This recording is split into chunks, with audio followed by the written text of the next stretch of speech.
everybody, my name is Jay Cameron. I'm a 16-year-old college student and I attend Craft Academy at the Morehead State University. I will be talking about a recurring situation that has yet to be resolved by my school's administration because, in my opinion, I feel like they're not properly addressing it and the gravity of it.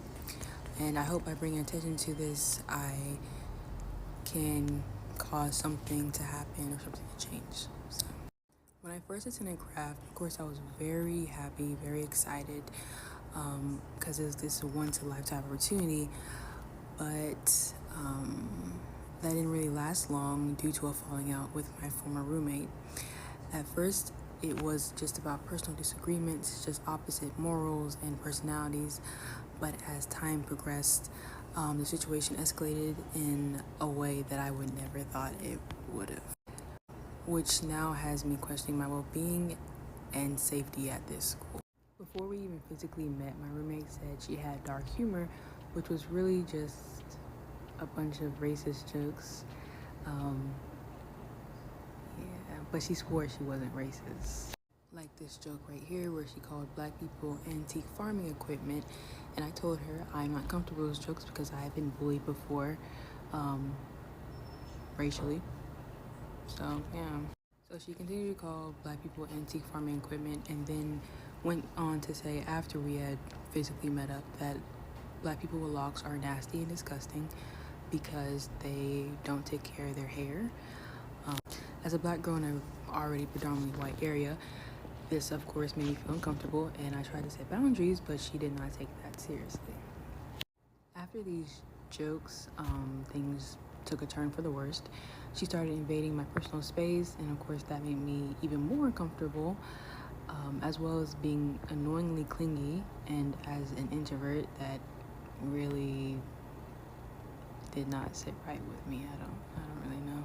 She would touch my hair without my consent and touch my face, even after telling her to stop. She just totally disregarded my boundaries. Then after all that, I was given advice to go to the administration, which I did. I told my school director everything that was going on, and we had a mediation, which was pretty much my school director letting her off with a slap on her wrist. After that, she stopped being clingy, she stopped touching me and all that, and being in my face, which is totally fine. I enjoyed that, until it escalated into something more disturbing. So the following day after that mediation, I had came back to my room from being out with my friends to find that on my desk, my water had a wad of spit in it, and she was the only one in the room for the entire day. So that is the spit right there. Yeah. So following that incident, I had promptly emailed my school director, and she temporarily moved her to another room. So she was made to evacuate the room, and I left in order to, give her space and time to do that out of respect. I don't know. I was told that there would be a staff member up there with her, watching her while she moved out, but there was nobody up there supervising her. So after she had moved out, I went back to my room, and I checked all around my room, of course, and I initially did not find anything. I also want to say that the thing leading up to the mediation was that she put her dirty laundry on my bed after I told her to stop touching me. So it was obviously an act of retaliation against me. That black shirt right there is not mine, that was hers. It was dirty, smelly, wet, and it was on my bed. That's what led up to the mediation in the first place, so, as well as other things, of course, but that was like the last straw, pretty much, for me.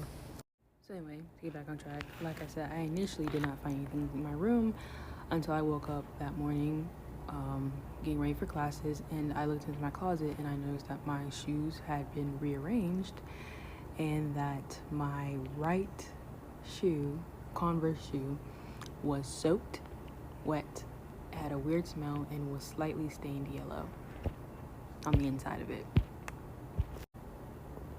And I had someone else smell it to see And yeah, they said they smelled it. That was actually my school director. That's the shoe. So with all the other events that led up to that, it of course led me to believe that she pissed in my shoe.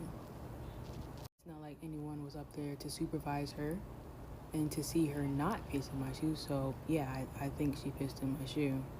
Yeah. She had all the time in the world. Really. She really did.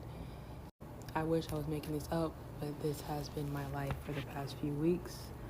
I'm really just appalled that anyone could be this way.